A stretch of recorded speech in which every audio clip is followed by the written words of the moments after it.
Amma ba'd. Saudara-saudaraku semuanya, adem nih. Boten. Kopi ini di kopi ini. Kopi ini di kopi ini ya. Kopi ini. Kopi. Ayo lah kopi ini. Sarang kayak bisa nih. Tenek rokok ayo. Rokok ada kopi sajet. Gratis. Rajudu. Kopi ada rokok gratis. Ayo kopi ini ditok nih. Rokoknya Garing kalau ada kopi yang apa sih ini di dapur tok nih kabeh ha. Iya dong. Pacar pacar iya ta. Ayo ditok nih ini sing ning kono pisan kae. Apa kae ning kafe turene kafe he. Gorene kafe. Gorene. Iki sigone karo anu nih. Gorene pisan. Belum siap. Kopi, rokok, mangan, warganya prayong ini toh, gitu. Rasane urip. Tenan, penting teko ya. Oke, kita nih kopi ini rokoknya. Oke, kalian atasnya ya. Allahumma sholli ala Muhammad. Allahumma sholli ala Muhammad. Oke, rada nyedeknya gak apa-apa lah. Aduh, rada nyedeknya kok nomor apa dah adem. Oke. Assalamualaikum warahmatullahi ta'ala wabarakatuh. Waalaikumsalam warahmatullahi wabarakatuh. Ya, ini kan untuk anget ya.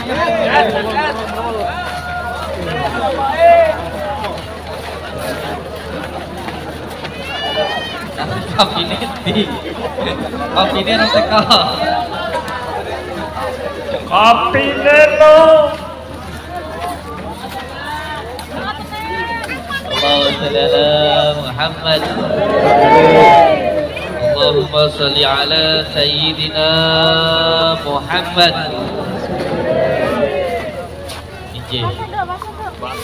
Kalian tadi kopi ngobrol begini. Assalamualaikum warahmatullahi wabarakatuh. Waalaikumsalam. Bismillah, alhamdulillah, alhamdulillah wa syukurillah wa nikmatillah wa la hawla wa la quwata illa billah. Kayak ngomong es koi. Ya. Oh, dibaca ini kok. Jone nek katin. Nggih. Saya mau cerita ke panjenengan semuanya. Semoga bisa diambil hikmahnya dan bisa panjenengan lakukan di rumah. Jadi pada kenyataannya, pada dasarnya itu sebenarnya saya itu bodoh-bodohnya orang. Karena saya ini tidak pernah ngaji, yo sekolah yo gak tutup, sekolah aja tidak tutup. Saya itu S1 Bapak Ibu, SD. Jadi sekolah itu tidak tutup, ngaji pun yo gak iso. Tapi kenapa sekarang ini kok banyak saudaranya? Walaupun dihujang seperti apapun tetap bisa bertahan. Dan nggak tahu kenapa berdoa sebisa-bisanya gitu ya. Alhamdulillah jadi. Alhamdulillah dijabala. Amin. Itu salah satu penyebabnya. Oh, kopi ini kalau dibagian nih kopi ini. Rokoknya bagian ini pisan. Bila perlu anu sautil barengan gitu. Gitu. Cantom ini cantom ya. Sedotan gantian. Siap. Aku ini kali-kali ikut sidap loh. Allahumma sholli ala Muhammad. Hati-hati panas loh ya Bi. Tapi gak apa-apa. Solawat terus nyambungin yang pusat nih pangkawani panas-panas ya. Panasnya pangkah diseruput aja. Dah ini oh ya. Allahumma sholli ala Muhammad. Jadi saya ulangi lagi bahwa sebenarnya saya itu bodoh-bodohnya orang. Saya itu hina-hinanya orang Bapak Ibu. Karena saya berangkat dari keluarga yang tidak punya apa-apa dan dari pendidikan yang sangat rendah. Karena waktu itu saya pengen mondok tapi tidak bisa mondok. Kenapa? Karena orang tua saya sakit. Jadi cita-cita orang tua saya itu dari dulu pengen memondokkan saya. Tapi karena beliau itu sakit, akhirnya saya tidak jadi mondok. Saya mengurus orang tua saya selama 7 tahun. Jadi selama 7 tahun itu saya merawat ayah saya. Ini nanti ada hikmahnya nanti. Ini cerita dulu ya.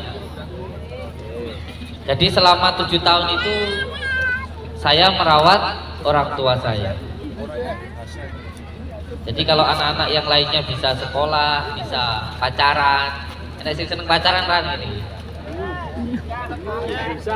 Ada yang bisa bekerja, mondok dan lain sebagainya. Nah ini bidadari saya.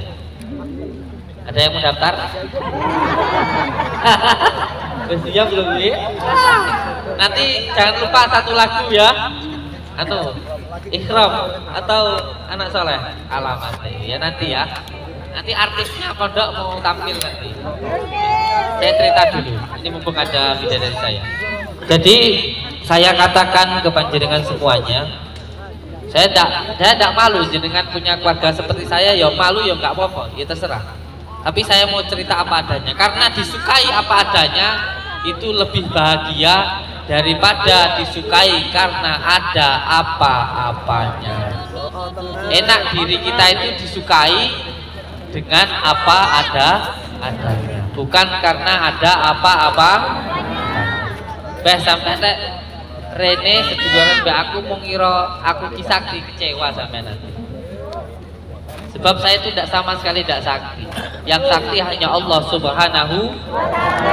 Seperti di kaosnya jenengan itu loh. Kesaktianmu adalah kesabaranmu. SDW ini anu iki ngajine ngobrole model carana ya kepenak ya. Oleh modele nganggo hadis ora iso kok klerenak. Yo, wa alladzi wasyu wasidudinas sing kok diucat kok nae to. Nganggo hadis ora becus ora usah wis. Mending ngopo enake sak iso-isone ya. Timbang kleru malah dihujat sak Indonesia teh bayang ya to. Allahumma sholli ala Muhammad. Allahumma sholli ala Sayyidina Muhammad. Ini jangan lupa beliaunya itu bikinkan kopi ya. Tuh dia. Jadi saya mau cerita ke panjenengan apa adanya bahwa sebenarnya saya itu adalah bodoh-bodohnya orang, hina-hinanya orang, karena tidak pernah sekolah, tidak pernah pondok. Tapi alhamdulillah, walaupun kita bukan siapa-siapa, tapi jangan pernah ragu untuk buat sesuatu, terutama berbuat dalam hal kebaikan. Oke? Jadi ketika jenengan ada yang minta tolong, biasanya kalau yang jadi warga pondok itu akan banyak yang minta tolong.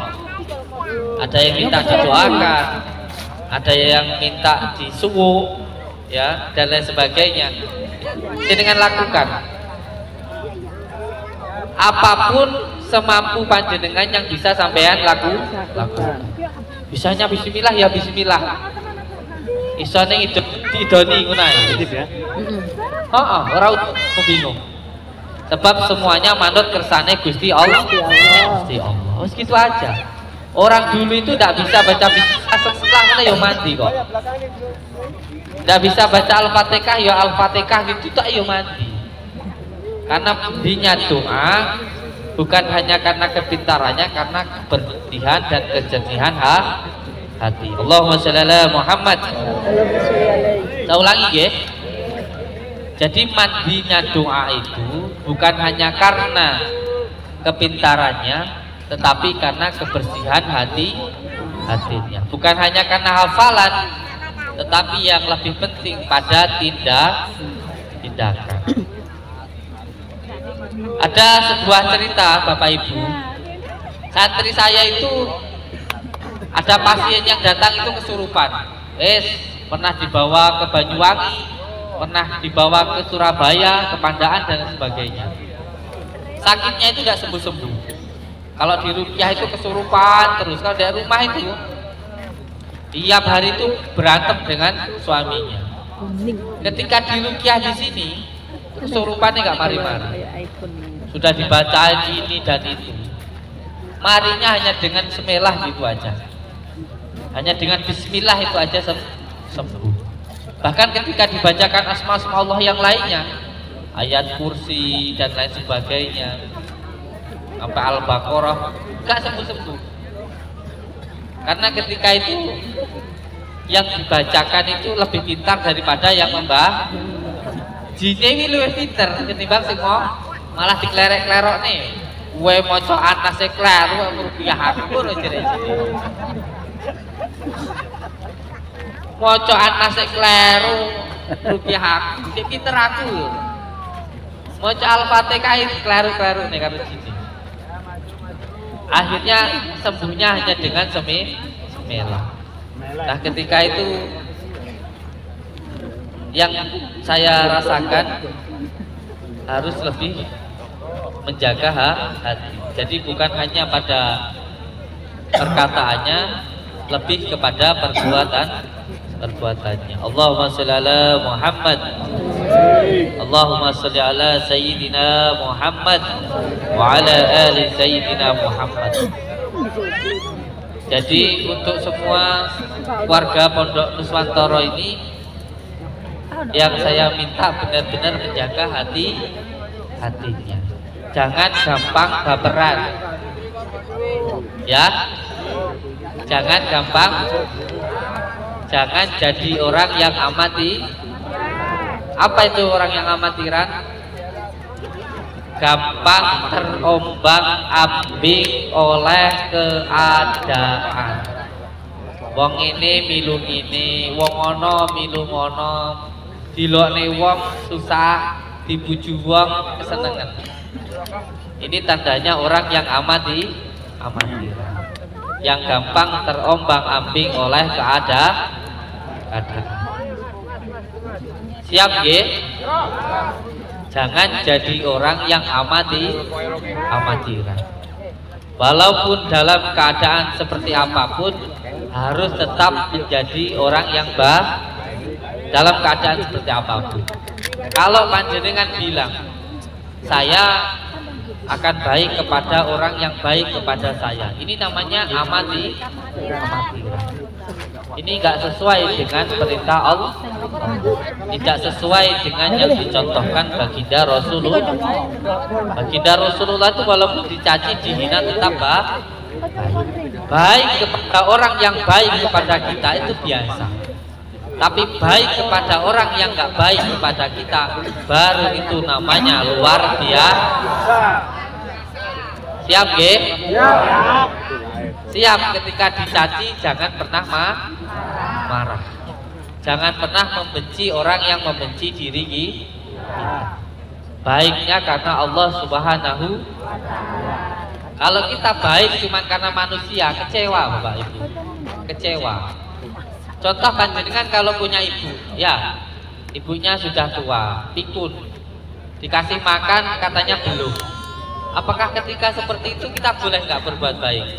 Nggak boleh. Karena perintah Allah itu kita harus berbuat baik kepada orang tua.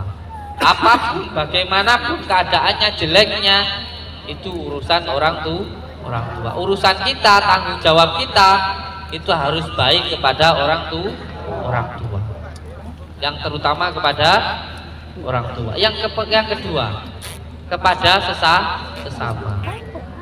Baik itu kepada tetangga, kepada teman, kepada saudara, kita wajib untuk berbuat baik. Dan ingat, baiknya karena Allah, bukan karena manusia. Contoh sampean baik ke tetangga, sampean punya panenan ngasih ke tetangga. Kalau baiknya cuma karena tetangga, nanti tetangganya panen nggak ngasih, sampean kecewa. Karena baiknya karena manusia. Tapi karena Allah tidak akan ada kecewa. kecewanya. Allahumma sholli ala Muhammad. Allahumma sholli ala Sayyidina Muhammad. Oke. Kopinya lanjut ya. Ngopi karo rokokan ya. Lah ngopi renek rokokan iki kaya ising ora cewek ya. Allahumma sholli ala Muhammad. Lanjut ya. Dan nanti saya harap kita bisa kumpul setiap 3 bulan sekali. Siap ya? 3 bulan sekali kita kumpul. Dan nanti Pak Insya Allah kita buat seperti arisan lah. Ya seperti arisan. Seperti arisan. Kita nanti bikin setiap daerah. Dan nanti dari setiap satu persatu kita gantian. Siapa yang tidak mampu kita bantu dulu. Oke. Allahumma sholli ala Muhammad. Jadi kita kumpul-kumpul di sini bukan hanya kumpul-kumpul saja, bukan hanya ijazahan saja yang bersifat batiniah, tapi juga secara zahiriyah. Allahumma sholli ala Muhammad. Allahumma sholli alaihi. Ini pertama kali kita jumpa, jadi pertama kali pengukuhan keluarga besar Pondok Nuswantoro. Jadi saya cerita dulu asal usul saya biar panjenengan paham. Kalau menurut kita tadi, Abah tadi, saya yang ke-8, tapi yang paling goblok. Anak Abah Yai Saifuddin yang nomor 8, tapi yang paling goblok. Ceramah yang leher. Jadi saya itu anak angkat dari beliau. Kalau aslinya, loh ini kacamata yuk, masya Allah. Mantap. Saya cerita asal usul saya dulu deh. Karena saya dulu mendapatkan kemudahan, ini sangat penting, tolong didengarkan. Saya mendapatkan kemudahan sampai saat ini, semua hal terasa mudah. Baik itu rezeki, ya istri yang punya 2 ya. Contohnya kan? Wanita banyak yang tergila-gila ya. Iya kita lagi. Jos. Ya, rezeki mudah. Jadi semua yang saya dapatkan kemudahan ini akan saya ceritakan ke panjenengan. Saya dulu dijalankan oleh Allah seperti ini, dijalankan oleh guru saya dengan amalan ini, akan saya ceritakan ke panjenengan. Semoga saya mendapatkan kemudahan karena dijalankan oleh guru saya dengan sholawat. Semoga panjenengan pun juga mendapatkan kemudahan seperti saya dulu dijalankan oleh guru saya. Yang pertama saya bercerita tentang jalan hidup saya dulu. Jadi saya itu dari kecil, dari umur 12 tahun sampai hampir menginjak umur 20, dari umur belasan, itu merawat orang tua saya. Jadi orang tua saya dulu beliau mondok di Paron, Paras, Pangkur. Setelah itu beliau ke Lampung. Di Lampung ketemu dengan ibu saya, menikah dan punya saya. Ceritanya begitu. Iya, Lampung, ibu Solo, kalau bapak Ngawi. Nah, ketika beliau dulu di pondok, akhirnya pergi ke Lampung dan menikah dengan ibu saya. Itu setiap malam kalau saya mijitin ayah saya, biasanya jam 7 malam itu mijiti. Ada ya enggak ya kayak saya gitu? Kalau jam 7 malam itu ngijek-ngijek orang tuanya gitu, ada? Ya. Ya, kalau anak-anak dulu kayak gitu, kalau sekarang mainannya gadget aja, HP aja, peh. Nah jadi kerjaan saya dulu itu kalau malam, ketika beliau selesai ngulang ngaji itu pasti suruh mijitin saya. Saya dikasih uang 100 rupiah itu seweneng rame-rame. Nah ayah saya itu dulu sering cerita tentang kegiatan beliau di pondok pesantren, seperti tentang ilmu hikmah dan lain sebagainya, sehingga membuat saya itu sangat tertarik dengan ilmu hikmah. karena beliau sering bercerita tentang ilmu hikmah. Salah satunya ketika beliau di pondok, ada teman santrinya yang intipin kiainya malam Jumat, nggak taunya berdiri dari malam sampai pagi. Ada salah satu santri yang pulang ke rumah, balik ke pondok, uangnya itu jadi tembelek, jadi telek. Itu karena uangnya nggak halal, pernah seperti itu. Dan pernah beliau bercerita, ada salah satu anak lurah yang dipondokkan di pondok beliau di Paron. Anak lurah ini ketika dipondokkan itu pekerjaannya seperti saya dulu. Jadi pekerjaannya hanya cuci sandal, ngarit dan lain sebagainya. Jadi nggak pernah ngaji karena santri dalam. Santri dalam itu santri yang nggak punya uang. Jadi nggak bisa mondok umum, bisanya derek kiai. Ini ada anak lurah di Ngawi itu dipondokkan di pondok abah saya itu, di tempatnya ayah saya itu. Ketika beliau sedang mondok di situ melihat anak lurah itu dipondokkan di sana. Ketika dipondokkan di sana 3 bulan itu ayahnya nengok, lurahnya itu nengok ke pondok. Ketika menengok di pondok melihat anaknya ini cuci sandalnya kiai. Terus lurahnya ini, bapaknya yang lurah ini marah. Ini anak saya ini saya pondokkan di sini tuh buat ngaji loh yai, bukan buat jadi pembantu seperti itu. Akhirnya kiainya itu jawab, ya monggo kerso ta anak jenengan, wong saya lo ndak nyuruh, anak jenengan yang melakukan seperti itu sendiri. Terus anaknya itu dipanggil. Anaknya dipanggil, menghadaplah ke orang tuanya. Setelah itu anaknya bertanya kepada ayahnya, "Ya, jenengan niku pengen kula mondok supados kula ngaji ta, supados kula pinter to." Nggih, niki cerita dari orang tua saya demi Allah. Iya, kamu tuh tak pondokno itu ben pinter, ben ngaji, ora kok dadi pembantu. Sampeyan pengen kula ngaji napa jarene anake ngoten. Yo ngaji kitab ala-ala, ngaji alim muta'alim, kitab ihya dan sebagainya. Akhirnya kitabnya itu semuanya diambil dari pondok umum ini, dibawa ke hadapan ayahnya.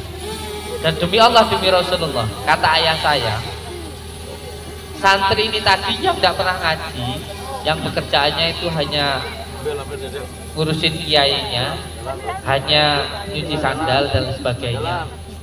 Semua kitab yang dibawa itu hafal. Allahumma sholli ala Muhammad. Allahumma sholli ala Muhammad. Ini cerita dari ayah saya. Makanya saya itu di pondok ya akhirnya ora tau ngaji, mergo ya ora duit. Tapi kok ya rapal kaya iki mau maksudku. Maca Pulau Trobina sih ya kleru lho. Jadi saya itu terinspirasi dari kisah ayah saya. Wes di pondok ki ora usah ngaji. Sing penting golek ridhone kiai. Yang penting itu apa? Mendekat kepada yang punya ilmu, kata ayah saya, dan mendekat kepada yang dititipkan ilmu. Yang punya ilmu itu siapa? Allah Subhanahu. Penting kowe gak maksiat meneh. Sebab tirakat yang paling kuat, kata ayah saya, yang penting tidak melakukan maksiat. Yang kedua yang penting cari ridhonya guru. Makanya ya yang penting wis nglayani guru ngono. Tapi alhamdulillah walaupun saya itu tidak bisa ngaji, tapi alhamdulillah sekarang dengan izin Allah, berkah barokah dari kiai-kiai saya, alhamdulillah punya pondok pesantren. Kiainya ya yang asli pinter ngaji, kiainya insya Allah sekarang ini anaknya Abah Yai Syaihuddin, yaitu Gus Ali. Jadi jangan khawatir, walaupun saya tidak bisa ngaji, anak-anaknya yang dipondokkan di sini kurikulumnya sama seperti di pondok-pondok pesantren yang lain, gratis, sama sekali tidak dipungut biaya. Baik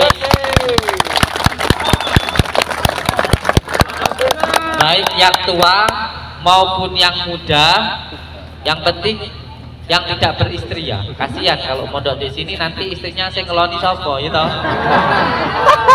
Kok sing nafkahi sapa, kok aku malah dosa. Pokok sampai sing duda utawa sampean rondo utawa sampai ora payu-payu jomblo mondok ning kene gratis sama sekali tidak dipungut biaya, makan, tempat tidur, bahkan pakaian semuanya saya siapkan.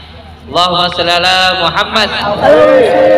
Kasih tahu tetangganya, kasih tahu saudaranya, daripada di rumah cuman montoran, cuman jalan-jalan, ya kan, mending dipondokkan di sini gratis sama sekali tidak dipungut biaya. Allahumma sholli ala Muhammad. Allahumma sholli alaihi. Allahumma sholli ala Sayyidina Muhammad wa ala ali Sayyidina Muhammad.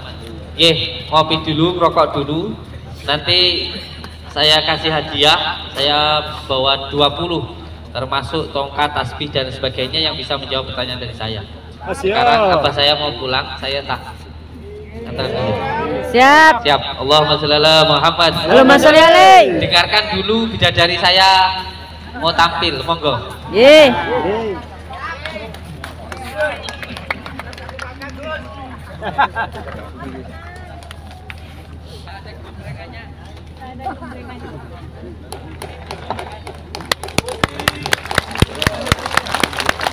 Panggilan kepada Kang Riki, sekali lagi panggilan kepada Kang Riki.